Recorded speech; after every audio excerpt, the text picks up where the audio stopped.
Hey everybody, it's Ebony. Thank you so much for stopping by Ebony's Creativity. Today I have for you part 2 of my DIY tour, where you will see how I made and used several of the DIYs in my home. Thank you so much for watching and stay tuned. Here is the next DIY. If you follow me on Instagram, you have seen this before.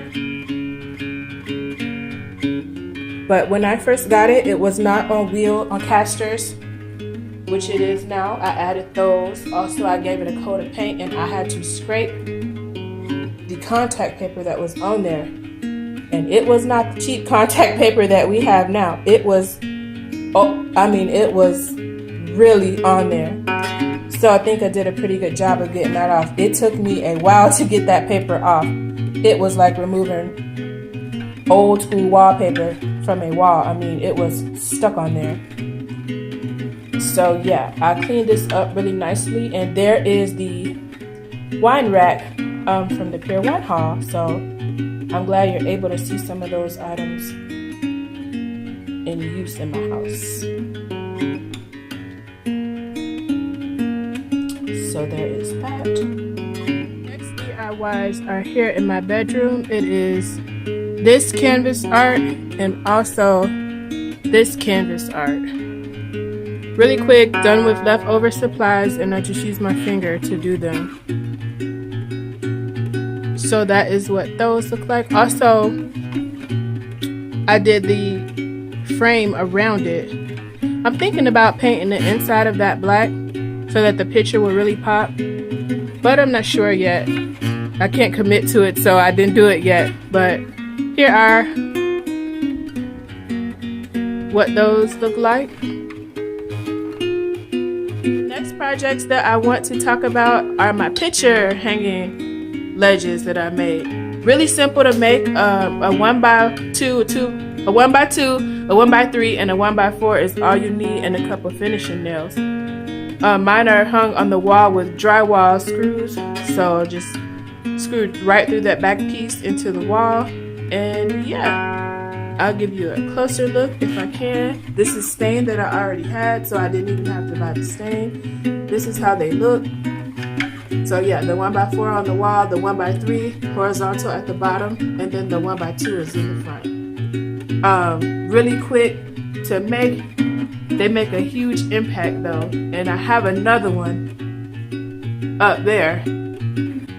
So yeah, they really were cheap. Probably a few dollars in material and probably about maybe 10 minutes to make. So yeah, that's how that looks. Alright, here we are in my master bedroom. These chairs are DIYs. I did reupholster and paint the chairs. I paid $10 for 4 of these chairs. 2 are downstairs, done differently, but we are upstairs in the master, and I decided to use the same curtain that I have downstairs. I thought it looked interesting to turn one part of the fabric, on the back piece of the chair, the fabric is upside down if you notice, but I think it looks kind of cool. I think it gives it a little bit more visual interest than having everything go the same way, so I like the way it looks. I painted the feet of the chair gold, and yeah, the main part of the chair black. So yeah, the fabric on there is an IKEA curtain. It's the same one that I have downstairs, but I don't think they sell it anymore. So this is my little sitting area.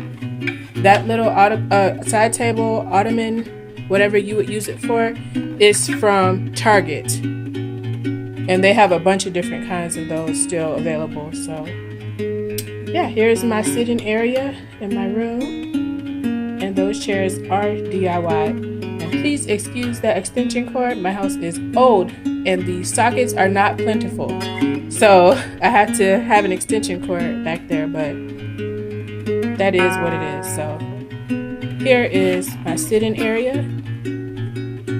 Here is the next DIY. It is a shower bench that I put in my master bathroom because I do not have any tubs in this house, only 2 showers, so this kind of gives me bathtub vibe. I'm able to get off my feet and just kind of sit here and chill, relax, spa vibes. That's what I was going for in this bathroom. So yeah, I made this from leftover wood from the nook. I had a lot of leftover wood from that kitchen nook.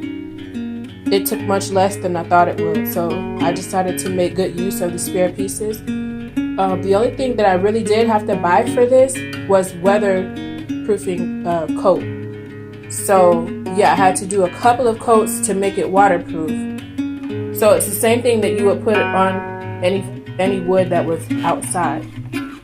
It's a coat that makes it water resistant. So yeah, I did have to buy that, but that's pretty much it. I made this from leftover pieces and it has served me well over the past few years.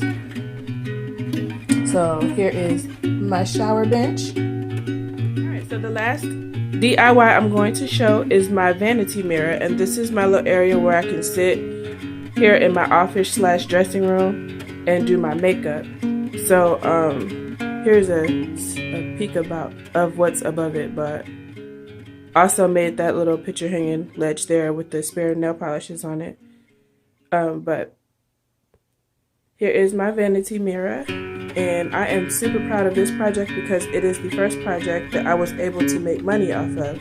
So you see that dollar here, that's the first dollar I ever made from selling these. I have been making and selling these vanities to customers for a while. And so yeah, this is one of my besides the kitchen nook, I would say this is my proudest one because I taught myself a lot of things making this, and this is when I first kind of really started to get serious about DIYing and making a profit from it. So yeah, here is a look at my vanity. Excuse all the stuff on the table. It is not a museum. This house is definitely lived in. So this is how it normally is. Actually a little bit more tidy than it normally is. But yeah, here is my vanity mirror.